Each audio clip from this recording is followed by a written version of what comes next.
40 years of space exploration. We've come a long way, yet to reach the nearest star would take 25,000 years. But now BBC One transports you This is the voyage of a lifetime. millions of light years into the future This is the voyage into space. to question, Weird though it sounds, it's true. We're all aliens. examine, The best way to find out what really happens when a star dies is up close and personal. and explore. With the universe at your feet, how do you decide where to go? Join Sam Neill for the closest encounter yet. Space. Starts Sunday at 8:30 on BBC One. Crime isn't about other people. Crime is all of us. I'm almost evangelical about the programme because it is only by getting viewers that we get results. What we need Viewers trust us. We've never betrayed that trust. is what you know. The victims are there watching the programme, just praying that something's going to happen, and you know the right calls come in. It is fantastic. You get a huge buzz from that. Crime Watch is as relevant today as it was when it started almost 2 decades ago. Your call counts. Crime Watch, tomorrow at 9 on BBC One. Catch up with the latest stories from BBC News 24 at the top of the hour. First on BBC One, how's the weather shaping up? Isabel Lang has the forecast. Hello there. You'd have thought we'd have done quite well, wouldn't you, in mid-July, but instead we've had some really miserable weather, wet and windy, a very deep low pressure system just to the southwest of us, and it's only going to slowly move away in the next 24 hours or so. There's another low pressure actually to the east of us. Now this one accompanied by some really active fronts, bright colours here, showing some intense downpours across the Balkans and right up in towards Poland and the Baltic states. We've actually got some pictures to show you of the storms there in northwest Poland that apparently devastated a scout camp. Severe weather in this part of the world, things only slowly improving. And ahead of the front, just look at the heat. Up to 41 degrees in southern Turkey, up to 36 Celsius in Bucharest. In fact, still some hot weather to be expected around the eastern Med in the next couple of days. But I think these lows and these fronts will continue to move their way in across central and eastern Europe. So the changeable theme continues. Bands of wet and at times thundery weather moving in. And still for us in the UK, it looks quite mixed. More low pressure systems coming in for the end of the week and indeed for the weekend. The best of the weather then across southern Europe. So the theme for us in the UK for the coming few days is mixed, wet and windy for the middle of the week. We'll look at the details in just a moment. A window of dry weather by Friday, but then a bit unsettled, I have to say, for the weekend. Some showers around, but hopefully in between some pleasantly warm sunshine. For the day, though, it really has been unsettled. We've had some really nasty weather with that low in the south. Bournemouth catching well over an inch of rain just during Tuesday afternoon. And in complete contrast, right at the other end of the UK, we had some beautiful sunshine in Lerwick and Shetland. What a difference. And the satellite and radar tell the story, really. Fine in the far north, but just look at the rain that really set in through the second half of the day. Extensive wet weather across southern Britain, and it's still raining heavily in many parts of East Anglia, through Lincolnshire, the Midlands, and across into Wales. And that rain continuing to ease up across the Pennine areas as well. And there'll be a strong northeast wind accompanying that rain, improving a bit to the south, but still some squally showers. Now the main zone of wet weather looks set to stay there, really, not moving very far during Wednesday. So this is where we're expecting the rain from, say, parts of northern England and the North Midlands across Wales, and will be accompanied again by gusty winds, local gales around the Welsh coast. To the south, some sunshine in the morning, but expect the showers to become more widespread. Not everyone catching them, but there will be some heavy downpours, possibly thundery. And then to the north of that rain band, cloud at times, but also, I think, a generally fine day. Some sunshine, just a few showers in northern Scotland. And just look at the temperatures, doing quite well in some areas. 19 degrees with a bit of shelter from that wind in, say, Dumfries and Galloway and Ayrshire. 18 for Belfast. Maybe getting up to 19, maybe 20 degrees in London and Norwich. But there will be squally showers around here, remember. And then for Thursday, low pressure just creeping into the east of us. So we've got quite a strong wind blowing. Not that warm, still some showers around. But they'll tend to ease away to the east. And Friday should be a wee bit better. Good night. European air traffic control is simply going to collapse. 4 personalities. Be prepared for longer flights, more delays. Give 4 good reasons. There are still serious concerns over safety. To think twice about flying. That was a lot scarier than I thought it would be. Move the seats back. Give us a chance. The first in a series about issues that matter to you. Most airlines ban smoking. Why not ban booze as well? Be forewarned with 4x4, starting Monday at 7:30 on BBC One. everyone can help in the fight against drugs.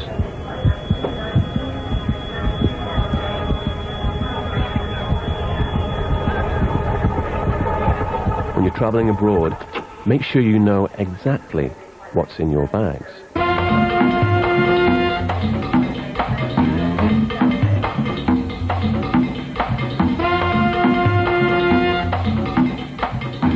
Drug smuggling carries the most severe penalties. If you see or hear anything suspicious, call this number, 0800 59 5000.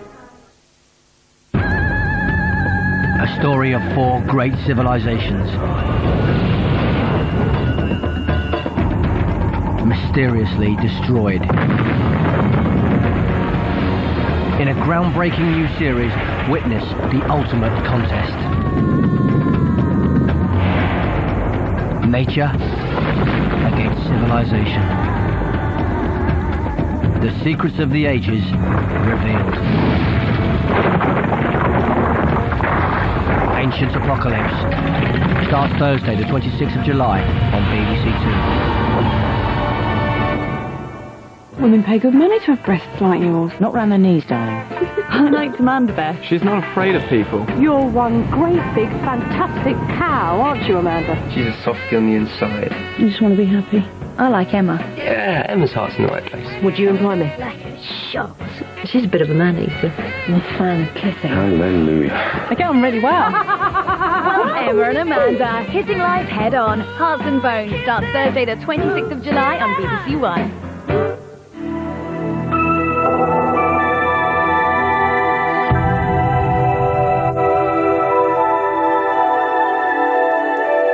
Overnight developments and breaking stories now on BBC One from BBC News 24.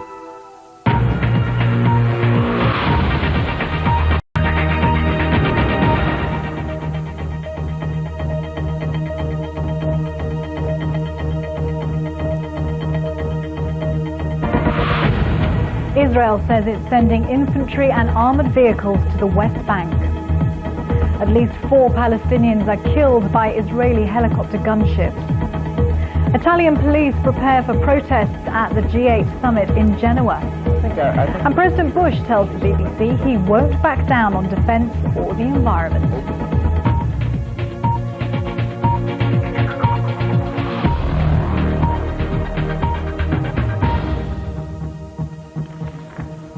This is BBC News. I'm Heather McCarthy. Israel says it's moved infantry and armed vehicles to the West Bank in what it's described as the largest military deployment since the Palestinian uprising began. Officials have not confirmed whether troops are to be sent into Palestinian-controlled areas. The move follows an escalation of violence in the territory. Earlier, Israeli gunships killed 4 Palestinians, including 2 members of the radical group Hamas in Bethlehem.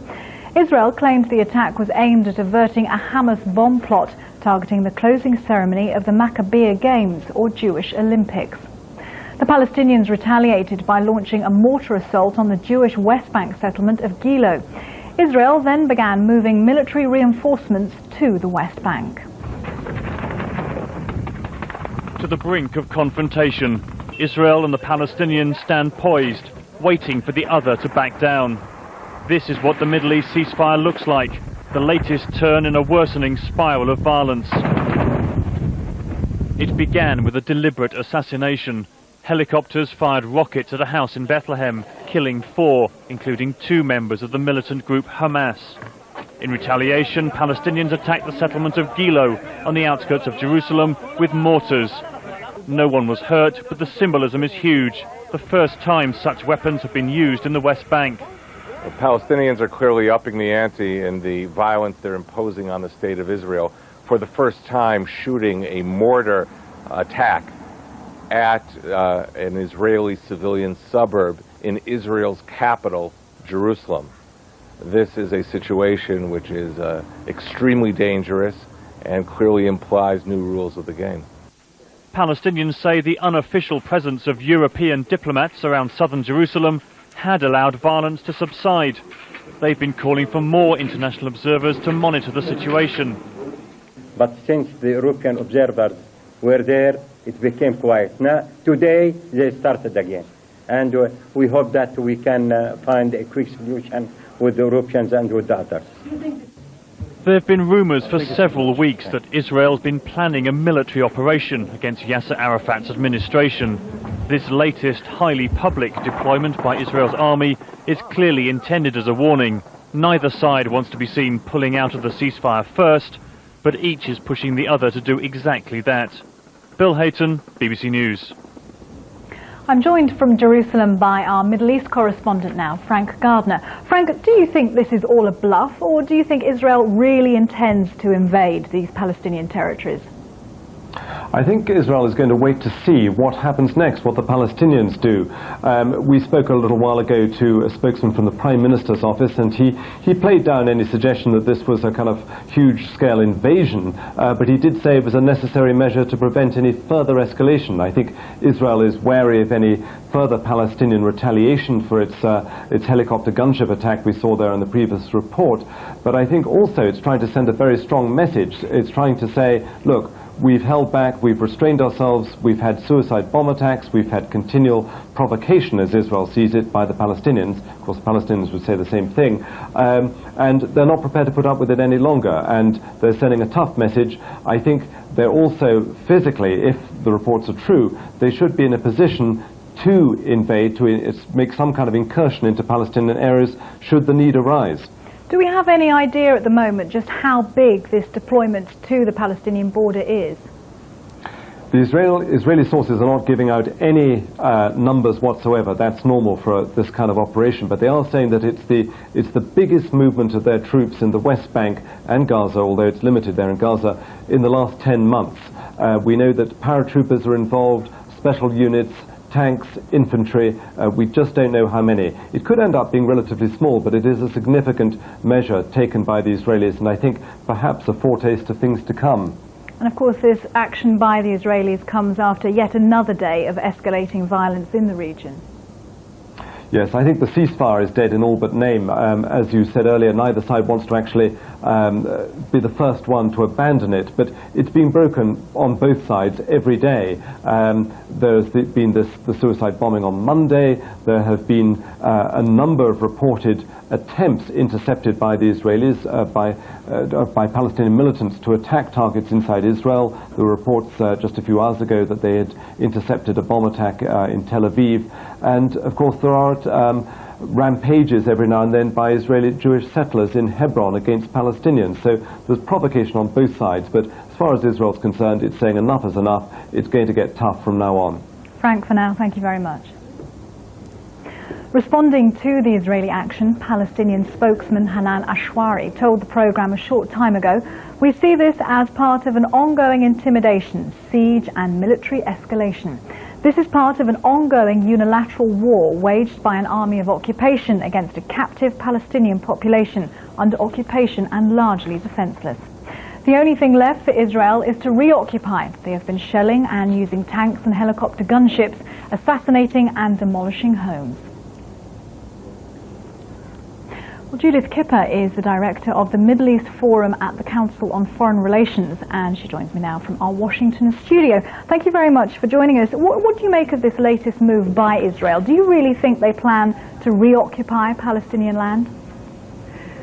I think there is always that possibility in the long run, but I don't think we're there yet. I think the Israelis are clearly warning Arafat that if he doesn't control his own crazies, that is suicide bombers who attack civilians primarily, that they're going to do it for him. So it's an eye for an eye, a tooth for a tooth. But the danger, of course, is that even an operation as big as this can get out of control. And clearly the Palestinians, suicide bombers and others, Islamic Jihad, which is not necessarily 100% under the authorities' control, will come back to retaliate. So this is not a war to achieve something. It's two leaders who are out to get each other. The level of pain is not gotten bad enough yet. It's still tolerable, tragically, for both sides. They're not ready to stop. But if this is a warning, as you describe it, I mean, this is a major movement of military muscle to the Palestinian border. Surely this must be a final warning by Israel. There's no such thing in the Middle East as a final warning or a final shot or final whatever. There's a lot of posturing going on. And as your correspondent said, neither side can afford to be blamed for the ceasefire. After all, Prime Minister Sharon, who is known for his negative role in Lebanon, Shatila and Sabra years ago, he wants to be remembered as a strong Prime Minister of Israel and not as the strong Prime Minister who crushed the Palestinian Authority again and be blamed. So there is a very delicate political game going on besides the real security issues that are at stake here. It's a very dangerous situation because it's really out of control on both sides, and neither of these two leaders is ready to use the full powers of persuasion that they have to stop the violence and to go back to negotiations to solve what is fundamentally a political problem, a dispute over conflicting nationalisms. Well, we're told there are frantic phone calls going on as we speak from America. How do you think the U.S. is going to react to this latest move by Israel? Well, they will react by condemning both sides, abhorring violence and all the usual platitudes, which is all the U.S. can do in public. The problem here is that neither Sharon nor Arafat, Israelis and Palestinians, they're no longer afraid of each other. And if they're not afraid of each other, they need to be afraid of somebody because they're not acting in rational ways. And they need to be afraid of the United States. But so far, the Bush administration has not found the ways and means to use the clout of the United States to really put some pressure on these two leaders to back away from this public posturing and this business of being out to get each other, blaming each other, and not really moving the situation in a way that responds to the cries, the desperate pleas of their own people who are suffering on both sides from tremendous personal insecurity. Judith Kipper in Washington, thank you. Thank you. With only 3 days to go before the opening of the G8 summit, Italy's harbour city of Genoa is preparing itself for the arrival of protesters. It's taking no chances when securing the venues for the world leaders, but already there have been accusations from campaigners of heavy-handed police tactics.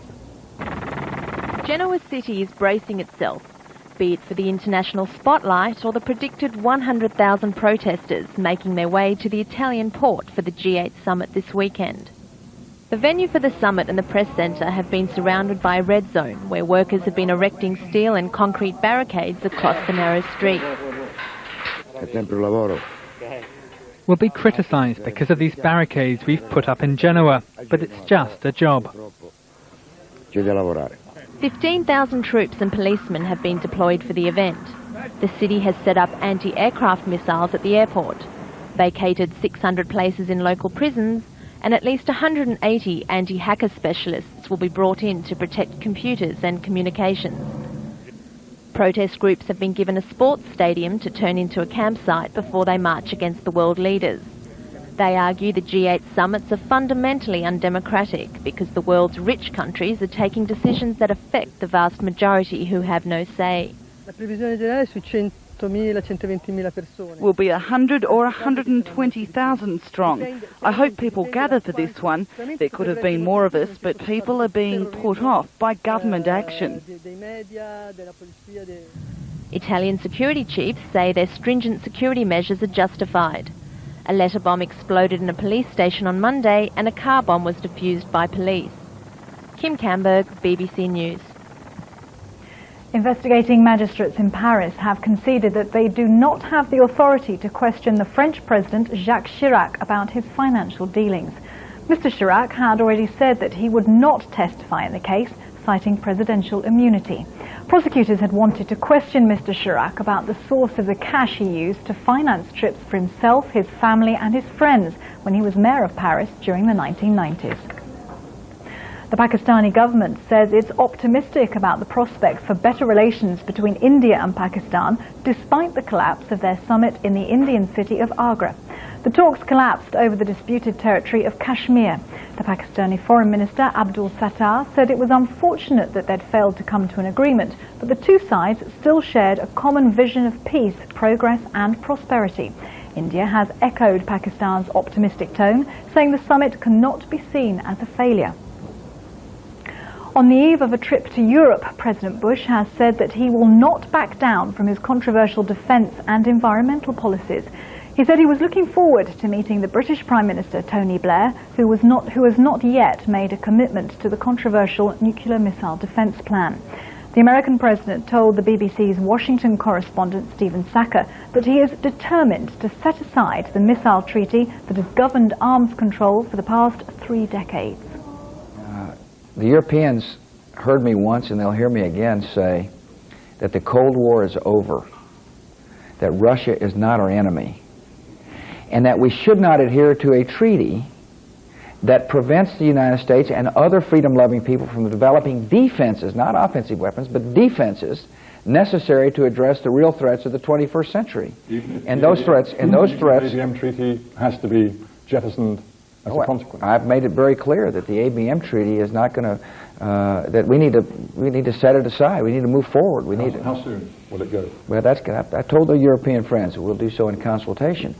But it's about time a leader stepped forward and made it clear that Russia is not the enemy, and therefore we shouldn't have a treaty that was written to codify that status.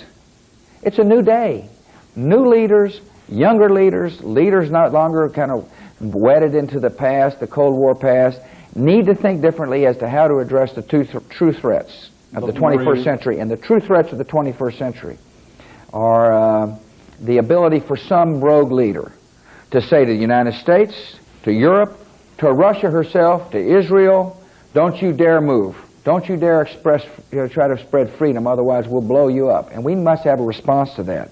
Make no mistake about it, there are some nations developing weapons of mass destruction who cannot stand what America and Britain stands for.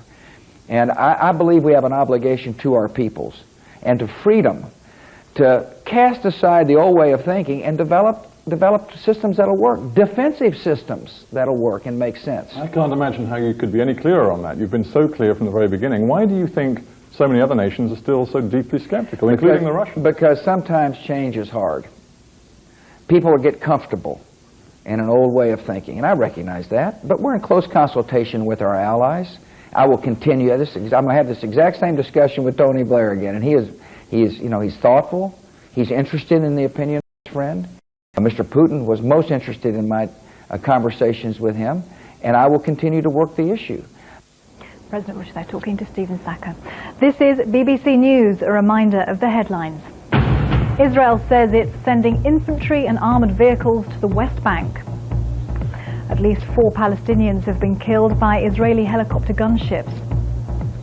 And still to come, Russian hospital patients are getting into hot water. Doctors say their treatment can cure drug addiction and cancer. And now with news of today's business action, here's Michelle Hussein from New York. Hello. Intel has beaten expectations with its earnings for the second quarter. The world's biggest chip maker has come out with earnings that are amongst the most important in this week of big results from corporate America. The results from Intel look like this. Profits were 76% lower than the same period a year ago, but that was at the top end of Wall Street's expectations. Intel's figures, of course, are regarded as a key barometer of what's going on in the technology sector as a whole, but the question of when the long-awaited turnaround will come is still an open one. Well, our guess is that actually technology ends up lagging other industries when it comes to their recovery. We think that the outlook for 2002 is going to become critical over the next couple of months, and there we think the forecasts for a big turnaround are premature, and that we're going to need to see technology customers do better first. Telecommunications companies, banks, insurance companies, the big users of technology. In the last down cycle for tech in the early 1990s, it was the recovery in earnings of non-tech industries which led the way. Our guess is the same thing might happen this time too. Elsewhere on the markets, there was a barrage of other numbers from some of the most valuable companies in America, including components listed on the Dow Jones Industrial Average. Some of the numbers included those from General Motors, Eastman Kodak, and Johnson & Johnson. GM and Kodak said profits were down. As expected, Johnson & Johnson said profits were up.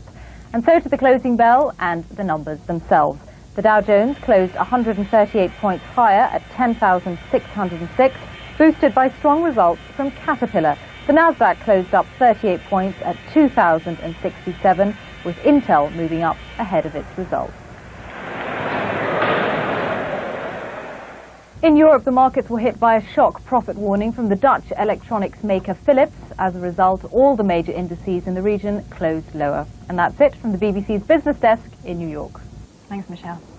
A British Airways Concorde has taken to the skies again for the first time since last year's Air France crash grounded the entire fleet. The aircraft has been modified to stop the possibility of a tyre blowout again having such catastrophic consequences. After a 3-hour test flight, the captain said the plane had performed brilliantly. Robert Hall was there. This aircraft has faced many challenges during a long and active career, but today's test was one of the most important yet. On it depends her ability to return to active service and her ability to regain a place as a jewel in the aviation industry's crown. Concorde Alpha Foxtrot, cleared to depart. Her cabins were empty, but Chief Pilot Mike Bannister couldn't contain his delight at the mere prospect of getting her airborne once more. His supersonic flight plan to Iceland and back would replicate a transatlantic crossing. On a busy morning at Heathrow, there was only one focus of attention. Shimmering through her own heat haze on runway 09 right, Alpha Foxtrot let the world know she was back in her element. But rarely has she been under such pressure to perform well.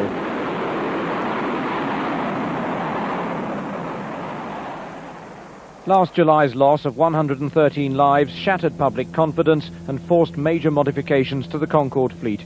Today's journey would determine whether months of engineering work had affected the aircraft's extraordinary capabilities. Her flight and her landing at an unseasonal RAF Brize Norton were monitored by an onboard air safety team. Concorde had not yet convinced the doubters, but I found a sense of relief on her flight deck. It looks like the modifications make far less impact on the airplane than we anticipated. That's really good news. Most importantly, though, I think the aircraft performed brilliantly. It was a joy to fly. Concorde will remain here at Brize Norton for further tests to be carried out. If those tests prove positive, there are still hopes that she'll be airborne with fare-paying passengers by the autumn. Robert Hall, BBC News, Oxfordshire. The pro-European former British Finance Minister Kenneth Clarke has emerged as the front-runner in the race to lead the British opposition Conservative Party. In the second round of voting among Conservative MPs, Mr Clarke moved up from third place, winning 59 votes. He beat the early favourite, staunch Eurosceptic Michael Portillo, who has now quit mainstream politics. Mr Clarke and the second-place candidate Ian Duncan Smith will now campaign among the entire Conservative membership. Our political reporter Bethan Rees-Roberts has been following the leadership contest and says Kenneth Clarke is not worried about the qualms over his pro-European policy.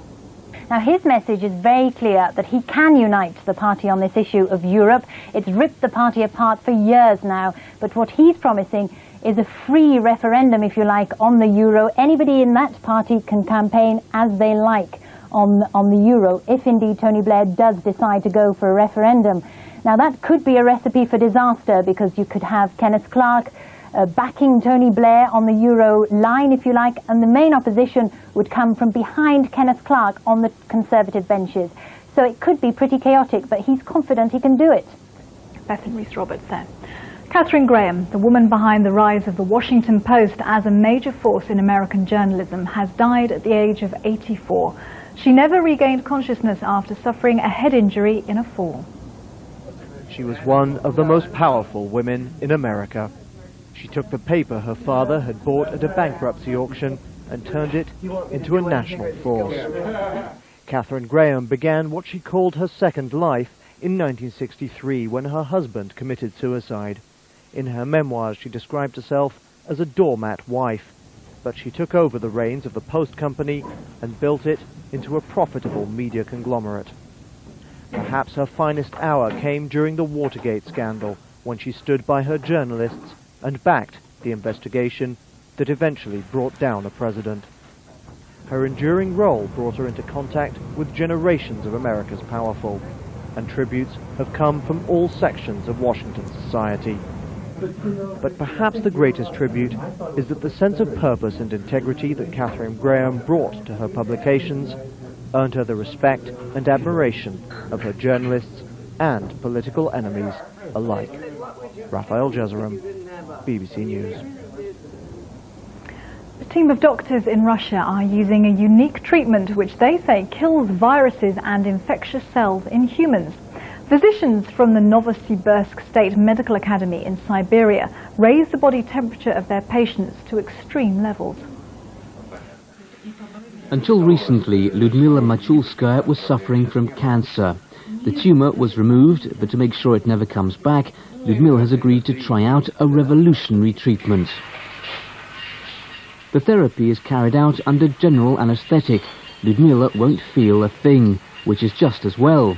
These Siberian doctors are about to raise her body temperature to a dangerous level by lowering her into 600 litres of hot water. By heating up Lyudmila's body, the idea is to kill off all the damaged cells, leaving the healthy ones intact. Under normal circumstances, having a body temperature of over 43 degrees could kill you. But medics here believe that the hot water treatment, known as hypothermia, is a real lifesaver, an effective way of fighting some of the most deadly diseases known to man, like cancer and AIDS.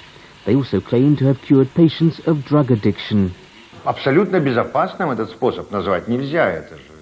It's a very complex operation. We place the patient on the brink of death, then bring them back to life again, having freed them of their disease. While Lyudmila's in the tub, patient Nikolai Pantyukhin waits his turn.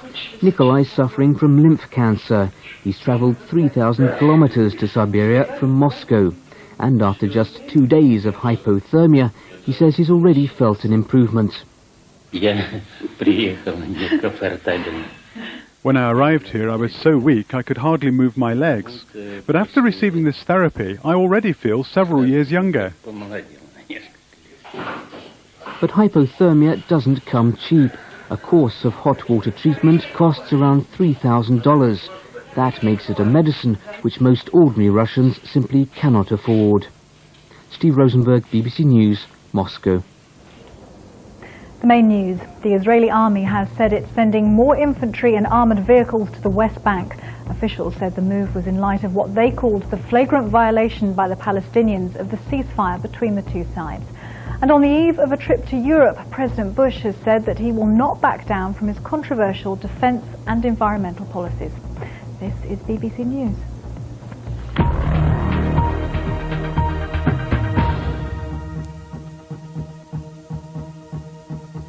Hello again. We've had some very wet weather, not just through the British Isles, but through other parts of Northern Europe as well, as you can tell from the bright colours from our radar from yesterday evening. Now the reds are telling us we've had heavy downpours accompanied by thunderstorms because low pressure has been dominating the weather here, but it is moving eastwards as we go through the course of today, only to be replaced by another area of low pressure, the one that's dominating our weather. Today too we're going to see some more heavy rain from it, turning more showery through the afternoon, but followed by a lot of showers, and we're also going to see once again some rather gusty winds. For tomorrow, the low pressure tends to slip towards the North Sea, but again, you can also see a lot of showers, even down the French Riviera, into the Balearics and some of the Spanish costas. So the southeastern Mediterranean faring quite nicely. But we touched on Poland there with some heavy rain. You can see here the pictures, the aftermath from that, from the northwest region of Poland, where a scout camp was actually devastated by a storm with some fatalities. Now, as we go through the course of today, we'll continue with unsettled weather in many northern areas, but as we push down towards the Mediterranean, away from the French Riviera, things are looking much more promising.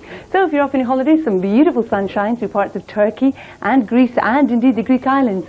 37 degrees Celsius in Rhodes and climbing up to 38 by the time we get to tomorrow. Again, around about the Balearics and over towards parts of Spain and Portugal, some sunshine on the cards, but push a bit further northwards, and that's where we're going to continue with some hefty showers and strong winds through the Bay of Biscay if you are indeed travelling by ferry or a small vessel generally.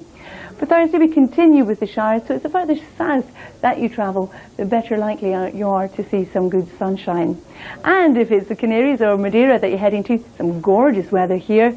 Again, highs in Santa Cruz of around about 30 degrees Celsius, worth bearing in mind certainly if you are fair-skinned. But back at home, while we have still got some heavy rain continuing for a wee while yet, The areas most likely to be affected are the southern Pennines, the Peaks and the North Wales, so the high areas, which means that lower down we could well have a problem with flooding, and we will of course keep you posted with this as we go through the next 24 hours or so, with up to 30 to 50 millimetres of rain quite likely. What's happening is the low pressure area I pointed out earlier with its front is tracking slowly northwards, taking its rain with it, still accompanied at the moment by gusty winds. And if anything, that's going to continue as we go through daylight hours this morning. Now further south, still some squally, heavy, thundery showers to come, still depositing a fair amount of wet weather as well. It's as you push up into Northern Ireland and Scotland, we're likely to see the best of any brightness and sunny intervals. But even here in the north of Scotland through the course of the day, we could also catch some showers. At the same time, our bank of cloud and rain in the north of England and round about Wales and the Midlands, perhaps turning a wee bit more showery. And at the same time anyway, we'll see more showers develop through southern counties of England and Wales, which again could be heavy and thundery. But in between, we will see some dry and bright weather. As a result, temperatures of 19 degrees Celsius in the showers in the south, not feeling particularly pleasant, certainly not at 14 degrees Celsius in Chester in the rain accompanied by the strong winds, way below what we'd expect at this time of the year. But by contrast, if you're in the sunshine and you live in Scotland, well, round about Inverness, 17 degrees Celsius will actually feel quite nice. Continuing unsettled for many parts of England and Wales tomorrow, then the best of the brightness out towards the west, and especially so in western Scotland.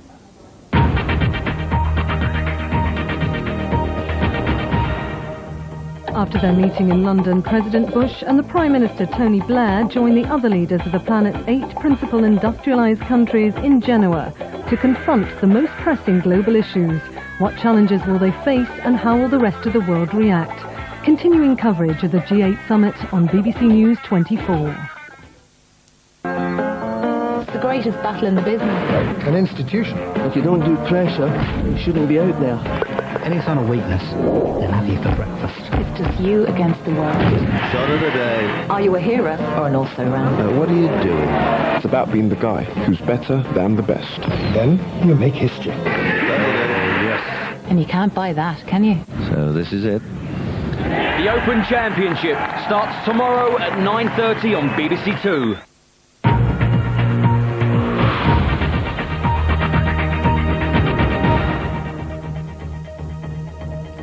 This is BBC News 24. I'm Heather McCarthy. In a moment, a look at the world through American eyes in ABC's World News Tonight. But first, at 1:30, a summary of the main news.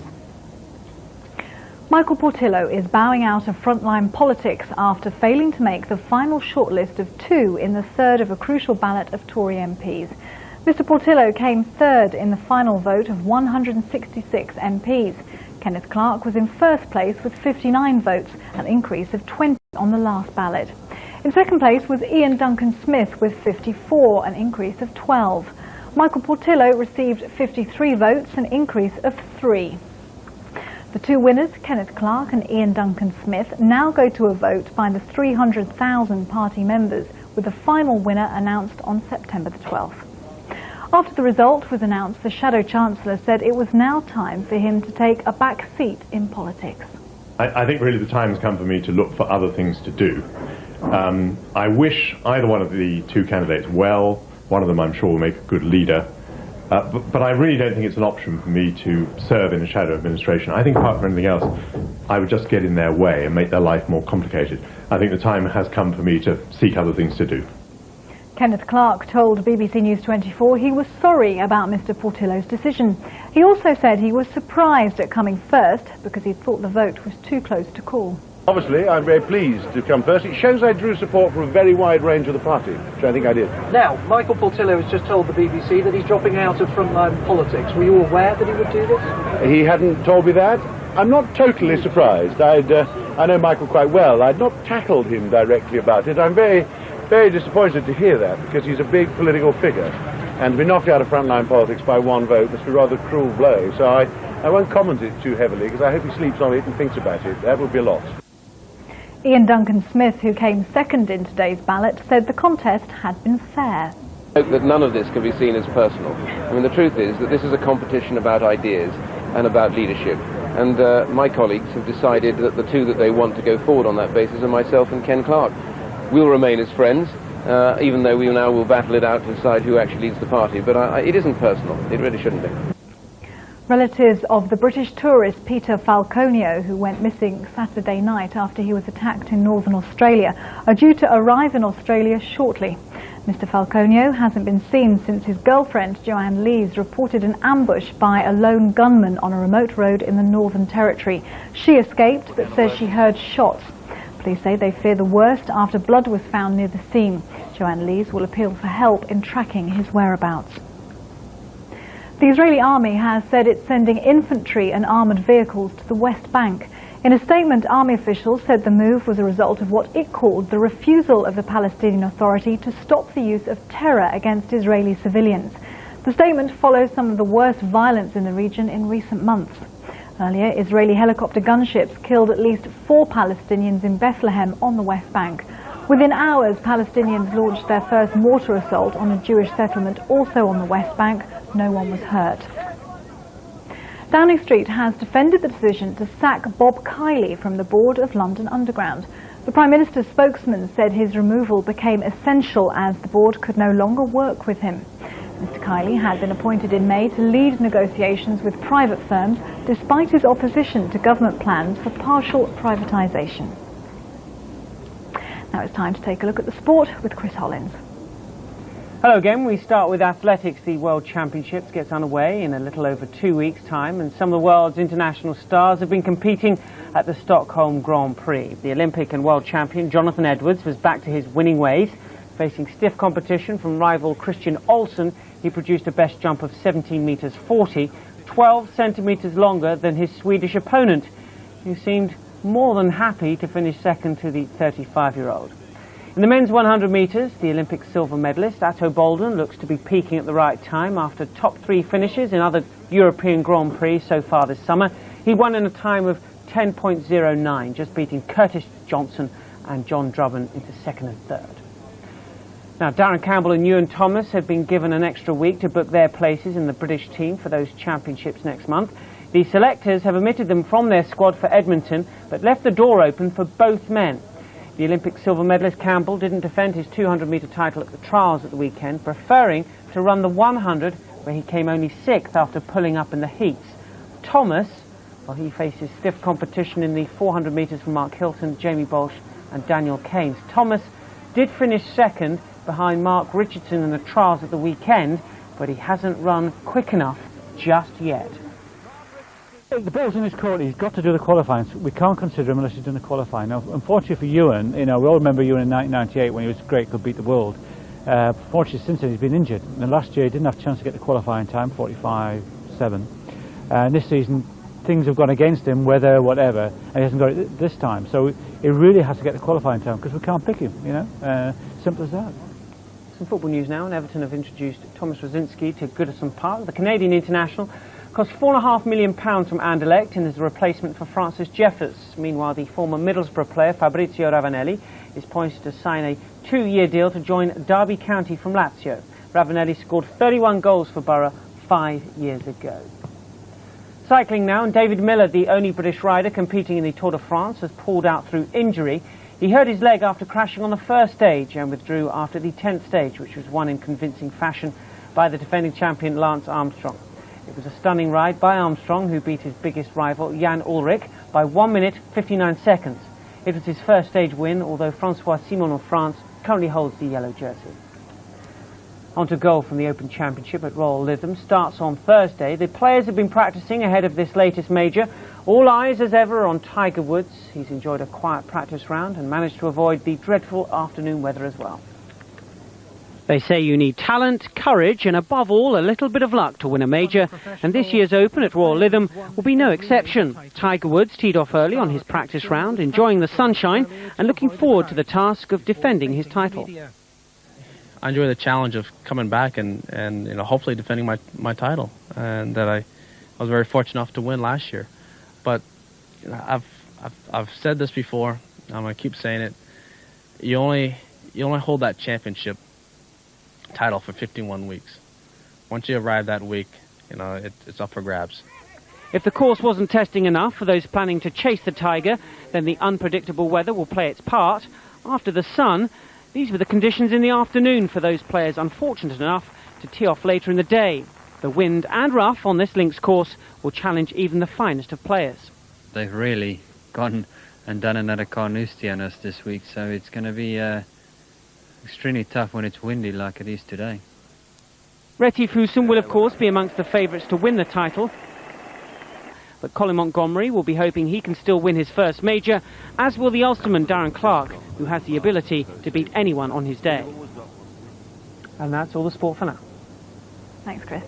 Well, I'll be back with a full bulletin of world news at 2, but now on BBC News 24, a look at the world through American eyes in ABC's World News Tonight with Peter Jennings, as seen across the States a couple of hours ago.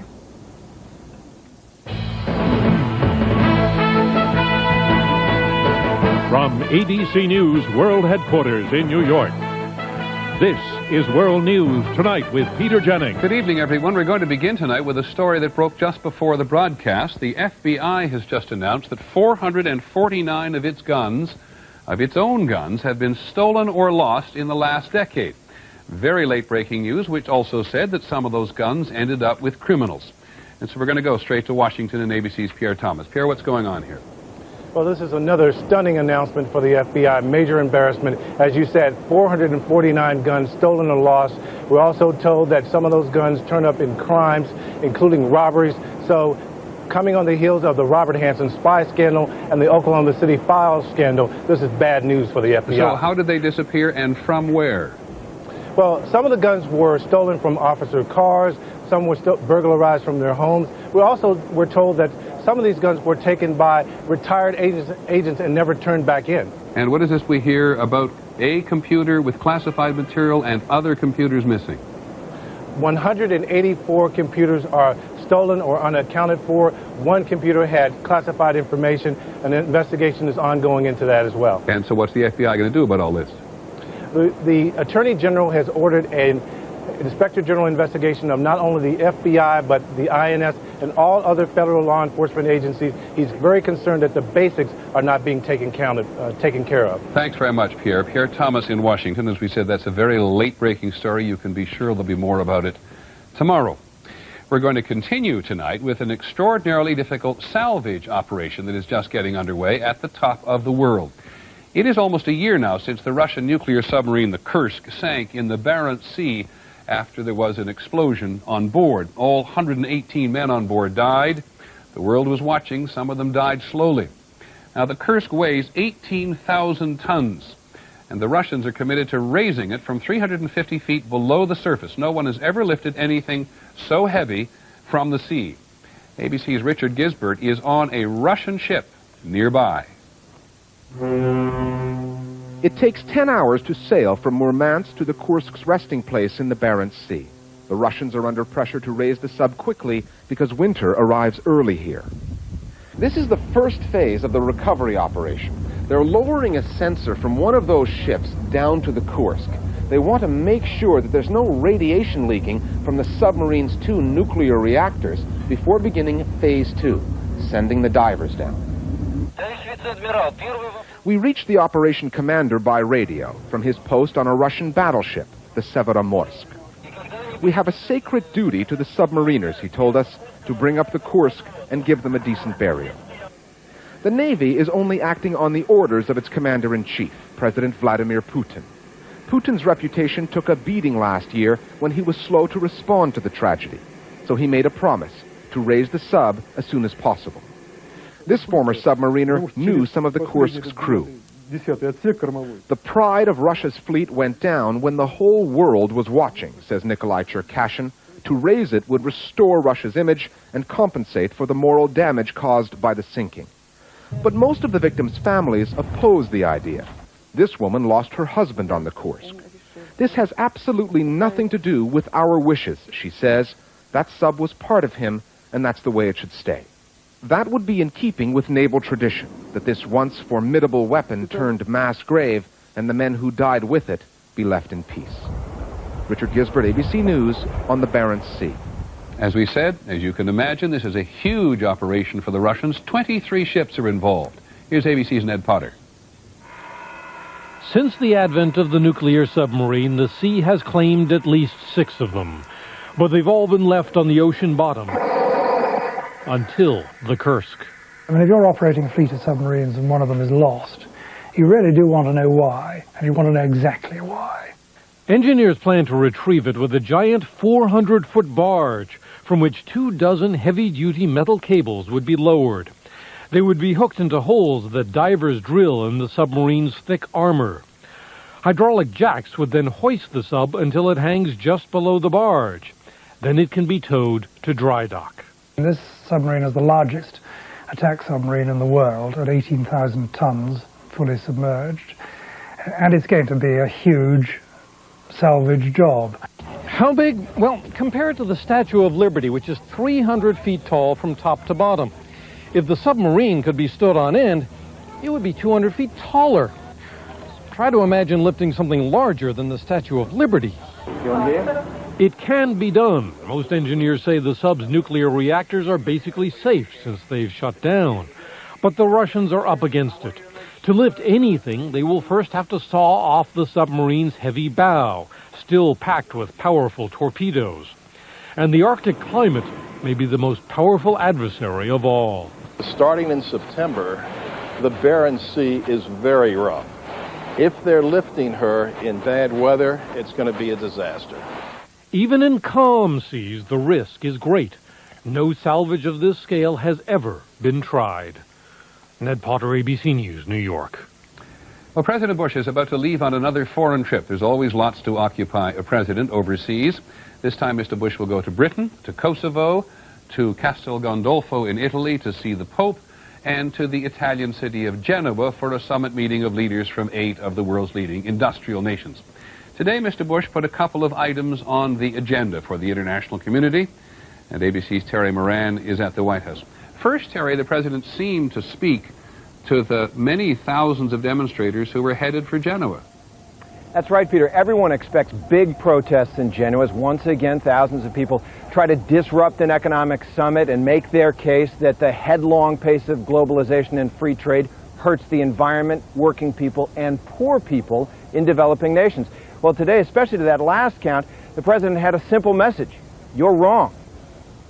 I respect the right to peaceful expression, but make no mistake, those who protest free trade are no friends of the poor. His argument is that free trade lifts all boats. It's one that is hotly contested among those protesters. Now, Terry, the president has also raised the big issue of forgiving the debt in many of the more impoverished nations. Well, not forgiving, Peter, but debt relief and changing the model of attacking poverty worldwide. For more than 50 years, the World Bank and other major financial institutions have been lending money to developing nations to attack poverty. A lot of money. The outstanding external debt of developing nations is at $2.6 trillion right now and rising. That's a crushing burden. And so the president says he's willing to negotiate some debt relief. That's a renegotiation of the structure of the payment of that debt. But also he wants the World Bank and other agencies to stop lending so much money and just start giving it away in the form of grants. Sounds good, but critics of his proposal say it could essentially hurt the World Bank and those aid agencies because they depend on the repayment of loans to fund their activities. Many thanks, Terry Moran at the White House. My mistake. Let's call it partial forgiveness.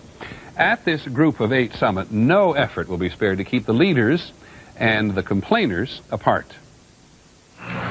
World leaders cannot get together anywhere these days without enormous security, and the Italian city of Genoa, where the summit will take place, has been turned into a fortress. 16,000 police, shops boarded up, and the jails have been emptied to make room for demonstrators who break the law. The airport, the train stations, and the highways into the city will all be closed. The city center is now called the Red Zone, and it is virtually sealed by massive iron gratings. Thousands of demonstrators are not likely to be deterred. Hundreds are already gathered in tent cities outside the city.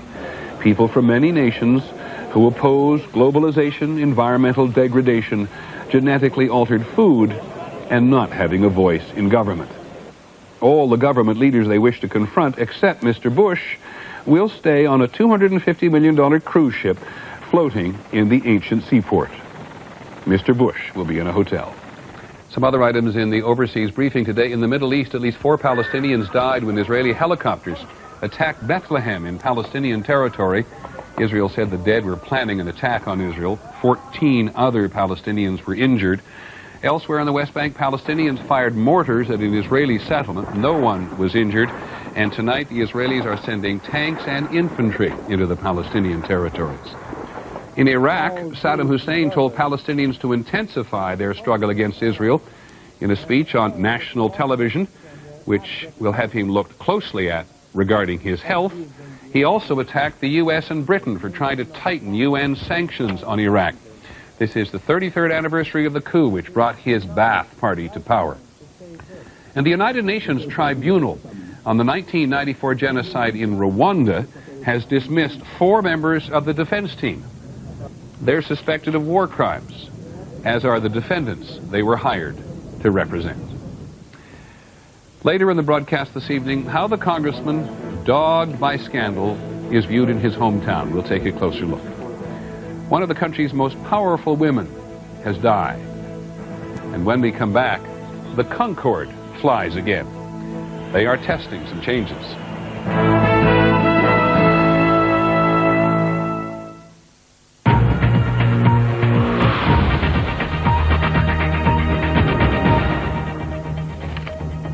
This is BBC News 24. I'm Heather McCarthy. Now the latest headlines here in Britain. Michael Portillo's defeated in the Tory leadership battle. Now he's to leave frontline politics. The girlfriend of a British tourist missing in Australia will shortly appeal for help in tracking his whereabouts. Israel is sending infantry and armoured vehicles to the West Bank. Those are the headlines. I'll be back with a full bulletin of international news at 2, but now it's back to Peter Jennings and World News Tonight.